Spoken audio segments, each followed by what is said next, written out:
afternoon to everybody.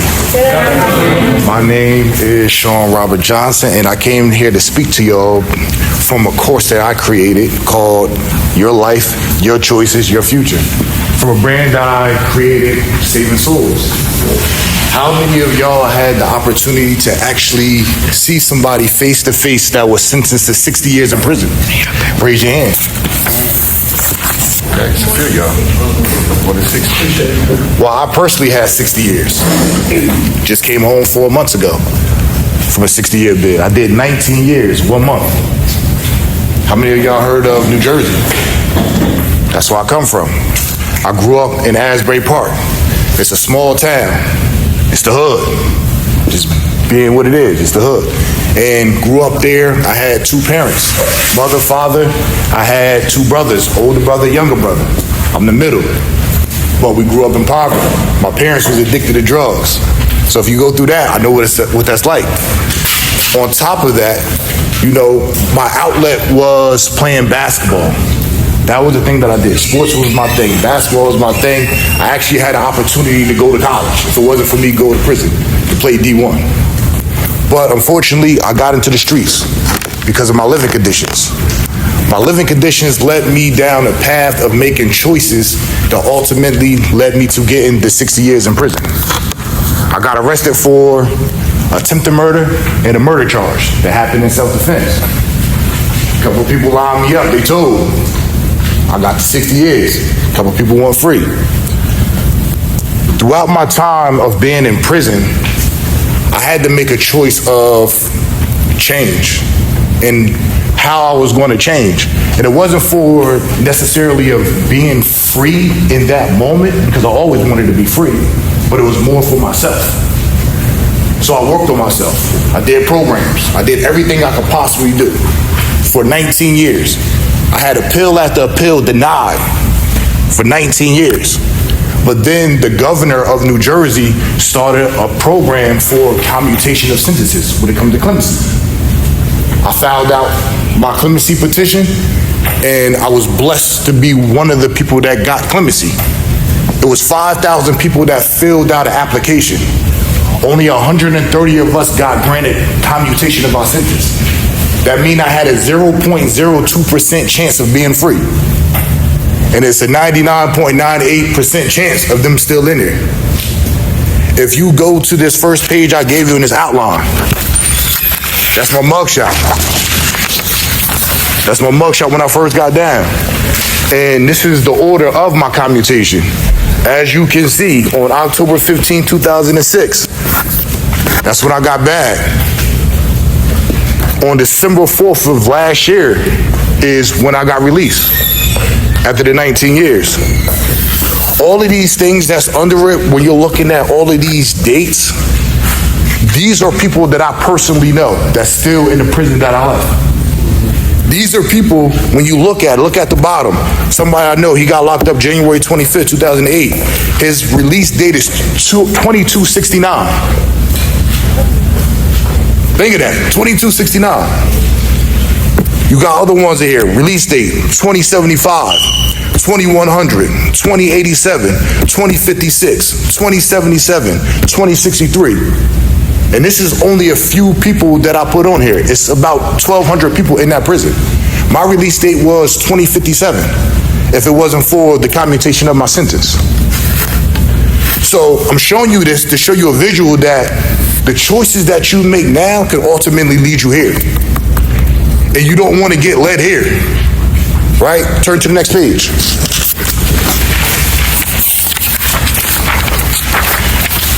This right here is facts of what happens when you get these long sentences. If you look at the first one, the sentence type, life without parole, 90 to 95% of people, that's your chance of dying in prison. Almost no chance of ever coming home. If you get life with parole, it goes 50 to 70%. Parole is possible, but it's often denied. I've probably seen so many people get denied their parole in the prison I was in, just because they was in the prison. I'm talking about people that got 30, 40, 50 years in, still in prison right now. If you get a 40 to 50 year sentence, your chances is 60 to 70% to die in there, right? You may never outlive your sentence. If you 60, 70 plus, right, it's practically a life sentence. When you look at these sentences are designed to kill you. They are designed to make sure that you never become free again. I'm just blessed to have the opportunity to be free. But like I said, there's so many people that is in there that I still communicate right now to this day that may never come home. In that prison, it's over 95% of people that may never come home. So it comes to the choices. These are the percentages, and they definitely are high. So I want y'all to be conscious of the decisions that you make today, because this environment right here, I've been in this. I've been in the youth house type set. I've been in there 3 times. Did 17 months, I did 6 months, I did 8 months. Because the decisions I was making just kept progressing until I got an adult. And I remember before I even caught the case that I caught, the parole officer that I had, she told me, she said, if you continue to make the decisions you make, you're going to get an adult charge that you may never get out of. 3 months later, I got locked up for murder. So I really want y'all to start paying attention to the decisions that you make, because this right here is nothing compared to getting in. Nothing at all. It's something that is designed to not only kill you because of the long sentence, but to break you down mentally. A lot of people that I've seen in there, from the time that we got in there up until this date, mentally they're gone. This is what prison do to you. So let's go to this next page. Now let's start talking about the choices that we can make now, that you can make for yourself. So the first question I got right here, and this is why I got you the pencils. What do you want for your life? I want you to answer this first one. When I'm older, I want to what?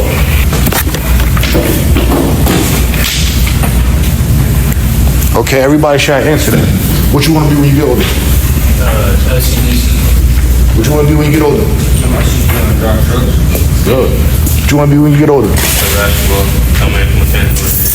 Okay, what, NBA basketball? What you want to be when you're older?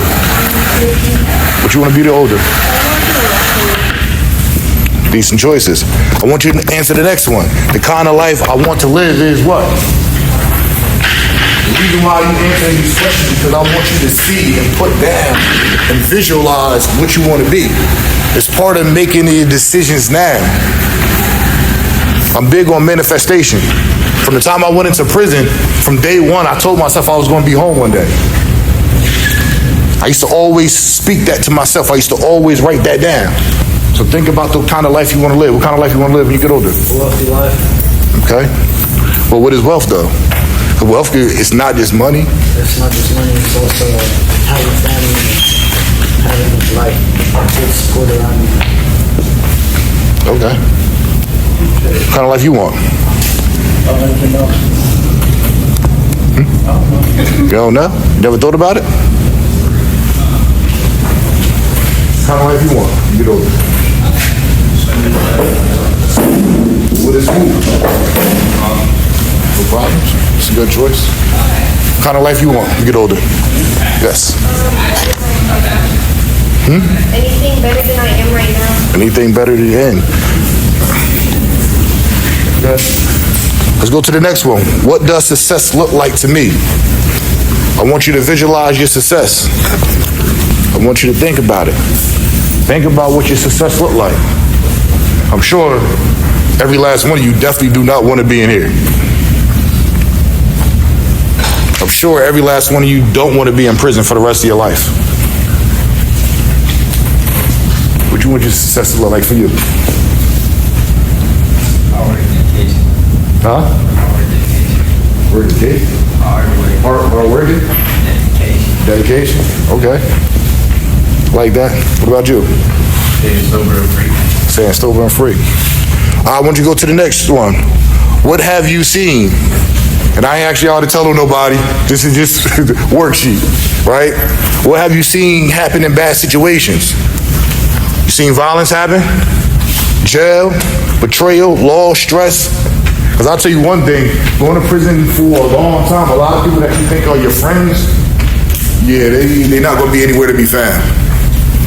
I was fortunate enough to have literally a handful of friends that I grew up with me that was there the whole 19 years I was incarcerated. Majority of everybody else, nah, couldn't be anywhere to be found. So when you look at the question is, what have you learned from seeing these things? What you learned from seeing bad situations?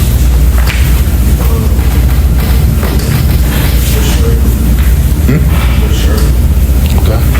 What you learn from seeing bad situations? Right next to you. Yes. What have you learned from it? To use it as a stepping stone to coming a little bit. True. All right, so let's talk about the moment that changes everything. A situation that I've been in or could have been in. And I want you to answer the next one. What usually happens next when you get into these type of situations? Okay, so let's talk about it. Situation you've been in, what could have happened next? You. Yes. I don't know any of your names. I'm just pointing at you. What could have happened next? You answered the first one, a situation that you could have been in or that you were in, but what usually happens next? Jail. That is correct answer. And this is, the thing is, we want to keep y'all from landing in jail. Let's go think before you move. Short term, long term. Let's write it down. Short term, long term. Think before you move. So before you do something, what's a short term thing for you to do, and what's a long term thing for you to do? Can you give me an example of a short term or a long term thing before you move? Okay, so before I make a decision to make a bad choice, a short term thing I can do is I can consult with a couple of my friends.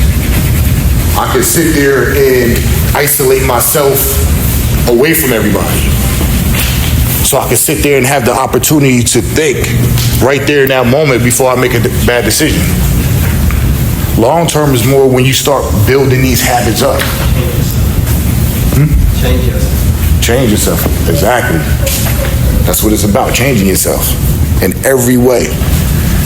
As I aforementioned, through the time I was in prison, that was my main purpose, to change myself. Of course, I wanted to be free, but I wanted to change myself so I could be a better person when I was blessed to walk out of prison than I was walking into prison.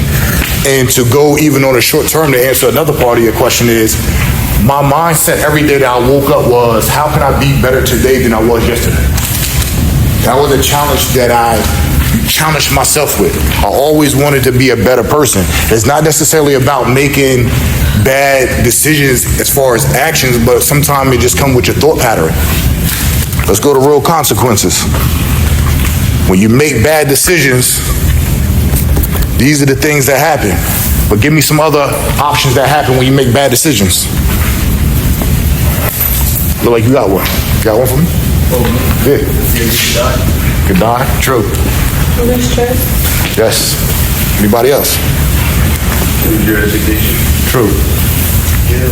Yeah. Stress the people around you. Absolutely. Anybody else? Lose freedom. Yes. Those are all correct. Yes. Go to jail. Let's go to the next page. Pressure in your circle. Right? A lot of times growing up, peer pressure is real. Peer pressure is real. But when you feed into it, it leads into bad decisions. I can tell you one thing that I learned, and I was once all of your ages. A lot of times that the people that you be around that want to make those decisions, they just wait for somebody to opt out of it so they can opt out of it as well. Most people do not want to do what they want to do. They just wait. They just want somebody to say, yo, I don't want to do this. And I actually had maybe one person I know in my life when I was your age that anytime it came to a decision that wasn't comfortable with him, that he literally left every time. And I respect him for that. Looking back as a grown adult to him now, as a kid, you start clowning people. Oh, he really don't want to do this. But I respect it because he made the best decision because he didn't allow the peer pressure of the rest of us to involve him in it. So when you fall into peer pressure, right, what happens? You can make a bad decision. Yes, you can make a bad decision. I go to bigger before.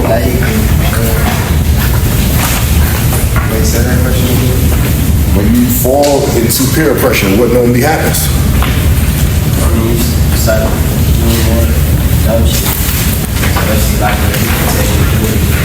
True. True. Get used to doing drugs, like I see somebody try to take you good, and they like that shit. True. That's a fact. And all that comes with decision making. Because one thing I learned in my experience of growing up and being in the streets is that in the beginning, you know, you don't want to get caught. Of course, you don't want to get caught. But the more you start making bad decisions and the more that you start indulging in crime, the more that you start feeling that you're immune to it until you get bad. The people that you're around, we talk about your circle. What type of people you want to be around? That's what helps make the right decisions. People that are already got where I want to go. That is a good answer. People that's already at where you want to go. What else? What else type of people you want to be around? Smart, sober, that tells me when I'm wrong. People who get their education. Yes. You will get the education. You never want to feel like you're the smartest person in the room. You want to surround yourself with positive influences every chance you get. If you ever feel like you're the smartest person in your room, you will stop growing. You want to be around people that will elevate you to a level that you've never been to in a positive way. Let's go to the next question, the 3-second rule. What will you tell yourself? So you have a chance to make a bad decision. In those 3 seconds, what will you tell yourself? What will you tell yourself? It is a fact, it's a study, that before we make a decision, we have a 3-second window to change our course of action, one way or another. So in them 3 seconds before you make a bad decision, what will you tell yourself? Think about it first. Is it worth it? Is it worth it? Think about the consequences. Stop screwing up. Stop screwing up. What else? Don't do it. These are the things that you want to tell yourself before you make that decision. Let's go to make the right move, my go-to move. So what is going to be your go-to move when you're about to make that decision? Mine is I walk away. I sit there and think to myself. That's my go-to move. I isolate myself. I remove myself from the situation or problem. So think about what your go-to move will be. Let's go to the next one. Know your triggers. When I get stressed, what happens? Your triggers are just signs that you are aware of that's about to lead you down to the choice that you're about to make. Me, my triggers growing up that I learned to control, when I knew I was about to make a bad decision or I knew I was angry or crazy, I start getting like hot flashes. My body would just start getting hot. That's how I knew that I was mad about something. You gotta be able to pay attention to your triggers. What's some of your triggers? What do you notice about yourself before you make a decision? Or when you get angry? Somebody sets me off. Okay. But what do you notice that happened to yourself personally? My face gets all like puffy. So that's a trigger. I shut down. You shut down, that's a trigger. What about you? It's a trigger that you get. Okay, that's a trigger. You want to pay attention to these triggers because now when you couple these things that you're learning and you pay attention to your trigger, now you have the opportunity in that 3-second rule to make a better decision. So what's a better way to go about it? Journal? Journal? Journal. It's good. Writing is therapeutic. What else? Breathing? Yes. Therapy session? Yes. Going for a walk? Yes. Positive self-talk. Positive self-talk.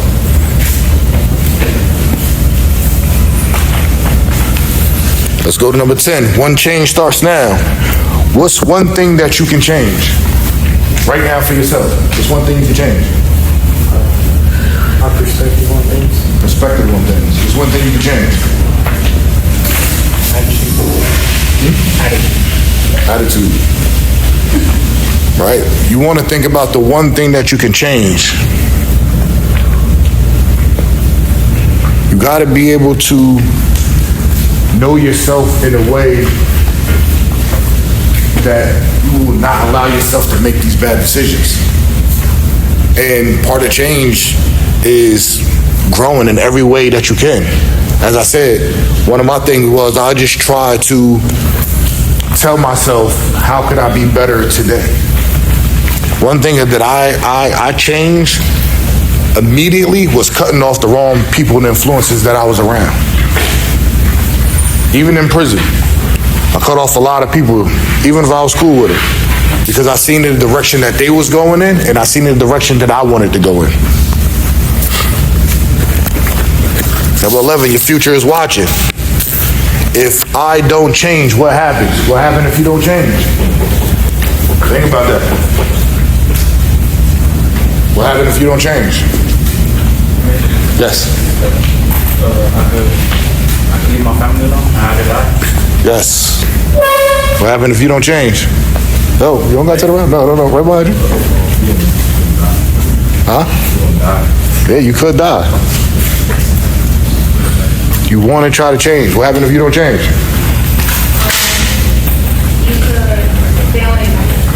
You could be in the same situation. Yes. You could be on the side of the road. True. Homeless. Yes. All those are correct. If you do change, what happens? Success. Have family.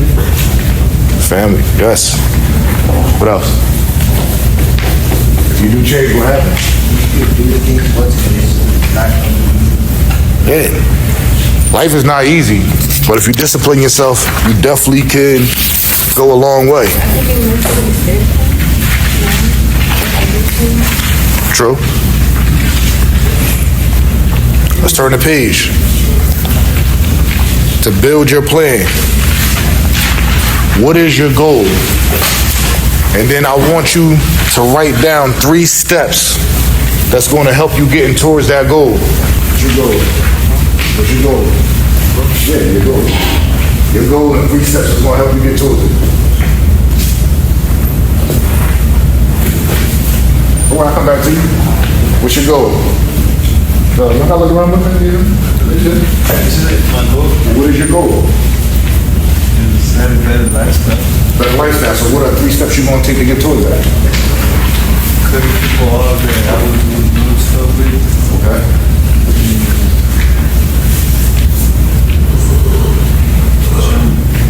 Be sober. Okay. Still.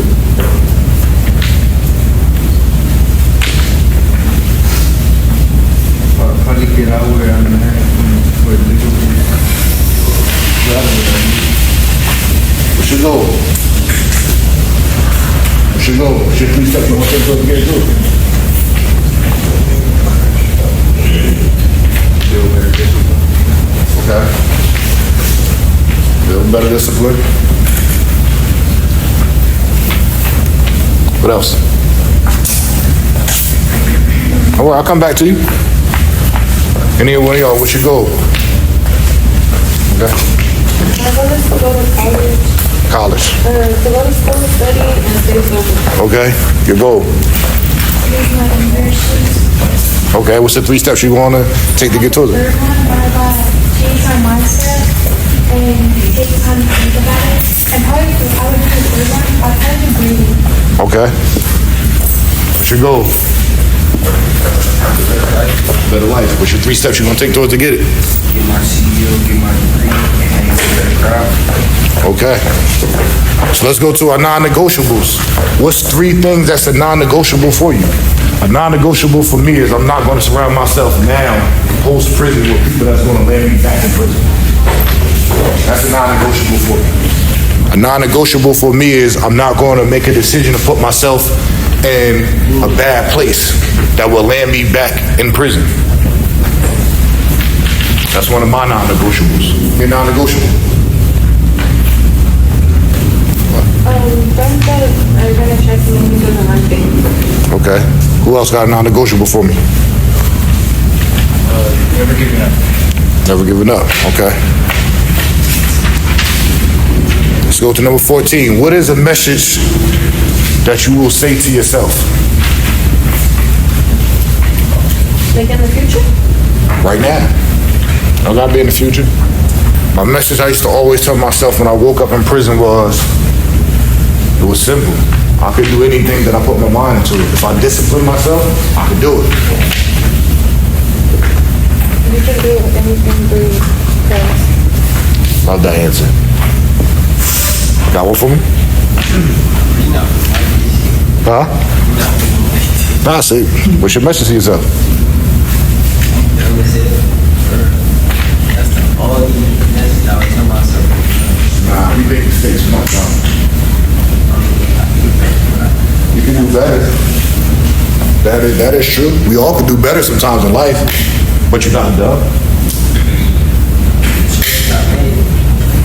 You might make dumb choices, but that'll mean you're done. But you have the opportunity to make better choices. Come on, what you say? That's all I got. No, you can write it down. You don't got to tell me. All right, let's go to your why. Who am I doing this for? What happens if I don't change, and what happens if I do? Who are you making a change for? yourself? That's part of it. Me, when I was in prison, I had to make a change for myself. That was 1. I had to make a change for my kids. That was 2. I had to make a change for my family. That was 3. I had to make a change for my wife. That's 4. So you have to make changes for other people outside of yourself. One thing about being in prison, being incarcerated, is that you're not the only person that's in prison. Your family is as well. Because they got to spend time making sure they answer the phone for you. They got to make sure that they come visit you. They locked up just like you. So it can start with yourself, and that's always great. But it's other people that's going to pay the price because of decisions that we make as well. And the last part, your final commitment. I will choose a different path because I want a better life. you want a better life. Great answer. Everybody should have a reason why. You want your mom to feel proud of you. Who else? I want to look back at it in the future and be able to tell myself I was able to. Great answer. I do that every day. I do that every day. So let's go to the last page. I titled this Mindset Training and Daily Affirmations because, as I said, I'm big on manifestation, speaking into an existence. We have a decision or a choice to make the wrong decision the same way as we do the right decision. We have the same option to filter out bad decisions the same way that we do to have good decisions. So you gotta start training your mindset to speak the positive to yourself. So we talk about number 1, I am in control of my choices, and my choices shape my future. I need y'all to repeat that. I'm in control of my choices. Come on. Control of my choices. And my choices shape my future. I am stronger than pressure. stronger than fear, and stronger than my environment. I have the power to walk away from anything that puts my future at risk. I choose growth over mistakes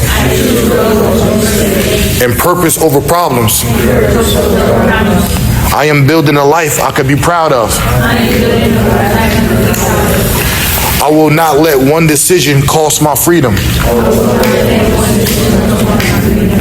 I am focused, disciplined, and committed to becoming better every day.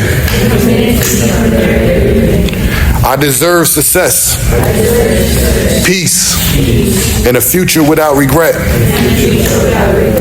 I am the author of my story, and I choose to win. My past does not define me. My decisions today do. And I got this as the final message. One decision could change your life forever. Make it one that moves you forward. I'm telling you this, and I do this because I've been where you was at. And I want y'all to make better decisions. So that way, one, you will not be in an environment like this, but also you can be productive in the world. And through your story, you can share with somebody else, because one day you will be in my shoes. You will be older, and you will have the opportunity to reach back to talk to somebody that's younger and help them make better decisions and choices in life. Anybody got any questions? Okay. What made you want to change? Well, maybe what I want to change, I wanted to be a better person because I feel that I could be more impactful, doing more positive the same way I was doing negative. I put so much energy of doing negative in my life that I'm like, okay, I know what that life is like. Now I need to do positive. I need to give back and show people that it's another way of life than making the same choices that lead you to prison or jail. And the first step? My first step was just my mindset. My first step was just teaching myself to just think positive. Every time a negative thought would arise, I tried to remove it. We all have it, though. It happens. Situations happen. We have negative thoughts. So that was one of the first things that I learned to do, is just train my mindset that when a negative thought does come, to remove it and just think about the positive outcome of it. And just leave it alone and not react on it. That's another thing. Another thing that I did was kill my pride. Majority of the decisions that everybody makes is because of our pride. Our pride is what gets us in trouble. So when I learned to kill my pride and not allow my pride to dictate my actions, that was part of my change. Whenever you went to jail, like, did you think, like you're gonna do the same thing whenever you get out? Like, at the beginning? No. I stand corrected, yes. My first couple of years being in prison, I would say my first 6-7 years, I was angry. I wanted to be free, and I was angry at a lot of people that played the part outside of my accountability that led me to being locked up. So in my first couple of years, I was still thinking the same way. But then it came to a point that I wanted to change, and I would say about year 7 or year 8 of my incarceration, that's when I really started, just getting myself in a position like, okay, I really got to make these choices and stay away from the old me. So that answers your question. Anybody else? Why did you want to come talk to us today? Why did I want to come talk to y'all? I just did 19 years. I've been home 4 months. Y'all are in an environment that I'm quite sure you do not want to be in. So if I feel that I can share my story that can help you make better decisions, that will lead you in a better path at life, because you can actually say that you met somebody that did this time, that had that type of time, this is why I wanted to come and talk to y'all. It's all about decisions. I want to be impactful. Was God a helping factor to you? God is always a helping factor. Throughout my bid, I would say the first 6 or 7 years, I went to church, but I sat in the back. I used to be one of the ones, I sit back, that was too cool. I didn't really want to pay attention. But then when I really started to change, I started getting better in my relationship with God. And then ultimately, right before I left prison, I actually became part of the ministry team. I actually preached a couple of sermons in there. Came home and I preached a sermon at a church in Jersey. right? So God definitely played a major factor in my life because he's the one that gave me the strength to get through the 19 years that I did. He was the one that blessed me with the second chance that I got. Because like I said, it's 99% of the people that filled out the same clemency application I did that's still in that prison. What brought you here from Jersey? What brought me here from Jersey? Oh, my wife lived out here in Texas, so I moved out here in Texas. Did you ever go, like, speak to them at the jail? That I was at? Yeah. Well, I only been home 4 months. They give you a little bit of time that you gotta be home for before you can actually walk back in there, but I do plan on doing that, once they allow me to. So I definitely appreciate that, and before we leave, I got something for y'all. We're about to pass out a certificate for y'all for participating. I appreciate y'all for actually allowing me to come speak to y'all. If you notice on the certificate that you have, under the part that says it certifies that is blank, I want you to fill your name in. You participated. I want you to be able to fill your name in. Oh, my question. Go. Did your wife hold you down, like, the whole time? Yes, she did. Again, I definitely want to say thank y'all for having this opportunity to come speak to y'all. And if you leave with nothing else, just make better decisions and better choices going forward in your life. I appreciate y'all and thank y'all.